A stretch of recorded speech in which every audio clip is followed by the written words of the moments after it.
Verse 9, let your eyes be on the field which they reap, and go after them. His words here, though seemingly obvious, are actually intended as a careful protection for her. As she was gleaning, she would be looking down, and she'd probably not be paying attention to where she was going. If you've ever gone up, like in the Northeast, they've got mountains and they've got blueberries all over the mountains. And so you start picking blueberries, you might pick yourself right off the path and you'll find yourself lost. Time can slip away and the mind can get inattentive, except to the task at hand.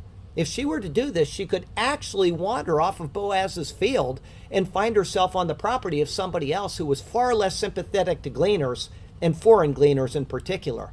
And so he's ensuring that she pay attention and go directly behind the reapers while staying close to the women who bundled the sheaves. Now, the words in these verses switch back and forth between the reapers and the women who are doing the bundling, and so it seems sometimes that the women are the reapers, but that's not the case.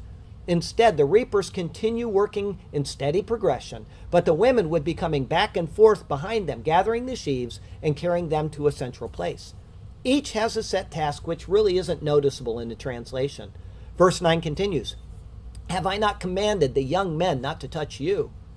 These words here are a euphemism.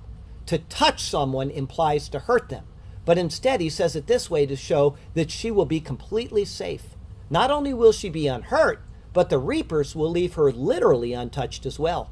This form of speech, where touching implies hurting another, is found in the 105th Psalm, for example. Here's what it says. When they went from one nation to another, from one kingdom to another people, he permitted no one to do them wrong. Yes, he rebuked kings for their sake, saying, do not touch my anointed ones, and do my prophets no harm.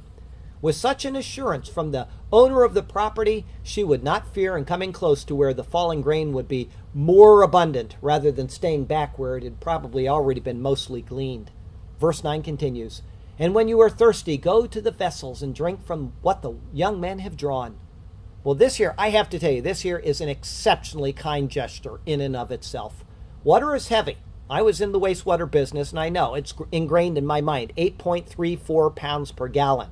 All right, it takes a lot of effort to draw up. You know, they would get it out of a well, and then after that, it's poured into containers, and it would have to be carried all the way to the field.